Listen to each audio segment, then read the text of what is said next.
Okay, so I'm not 100% sure because it's a little bit difficult to tell with the Bobcats, but I think we might have ourselves a mythical albino. I'm not 100% sure though. Oh my gosh, there's a legendary as well.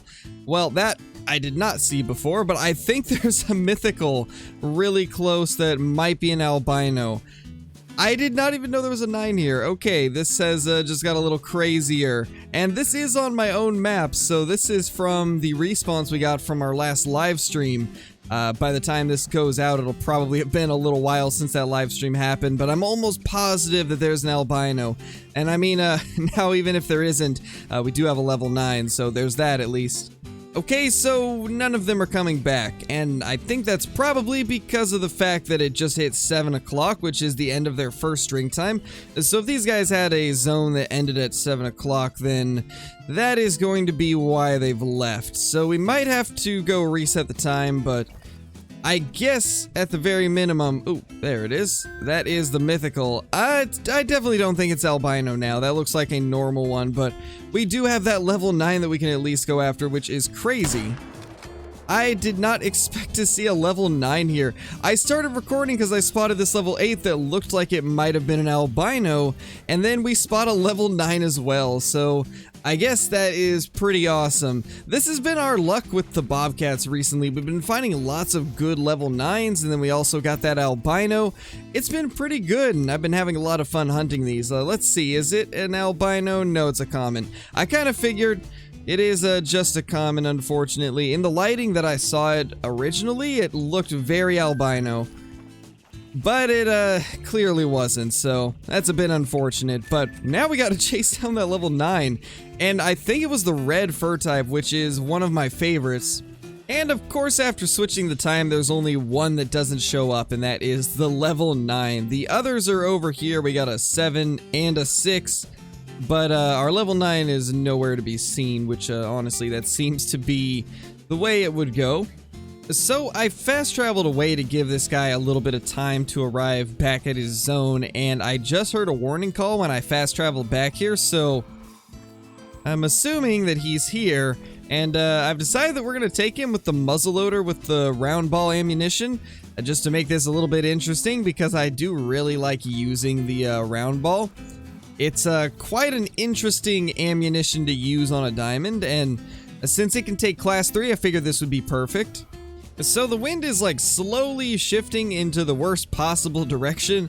We're getting very close to where we should be able to make a shot on this thing, provided it's where I think it is.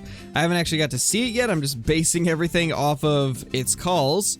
But I think we should be okay, provided we get over this hill. Then we should be able to get a shot on it. But this wind does not want to cooperate, unfortunately, so there is a chance that it might shift before I actually get there and just spook everything off, which is very possible. That's gotta be him. That has to be him, because there's a level 7 over here, and I'm pretty sure that 7 is the one that was with the 9. Although I don't remember exactly. But I think this has to be it.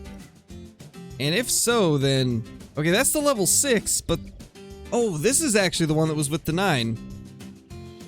Okay, so the 9 should be close then. Oh, there it is. That's gotta be him. Yeah, it's definitely our level 9. Yep, that is the level 9 right there. 35 to 45 kgs, 26 to 28 on the estimate. Now these make diamond at 27.60, I believe, so it's literally like right on, like a point above.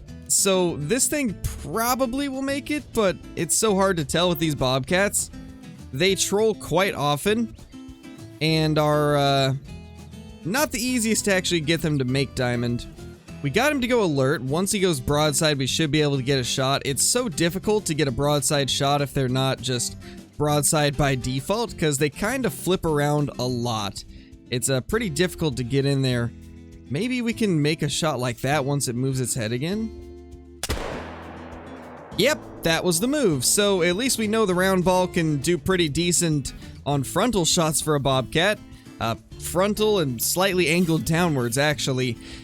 Kind of impressed that it can do that with the round ball, since the round ball is the worst ammunition type for the muzzleloader.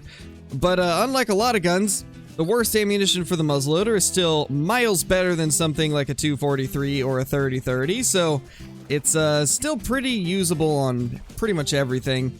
But there we have it. Can this possibly be our 3rd ever Diamond Bobcat, or actually 4th ever now that I think of it, because we currently have a tan one, a red one, and a brown one. This would be our 2nd red if it ends up making it. And it is a diamond at 2820. That's actually, I think, my best one. I think that's my best diamond ever for the Bobcats, so that's pretty cool. 43.26 kgs. We made a perfect left lung hit. And yeah, at front angle, it still had plenty of penetration. Honestly, I'm impressed with the way the 50 caliber round ball does for the muzzleloader. It actually has great penetration for what it is, and it knocked that Bobcat down really quickly.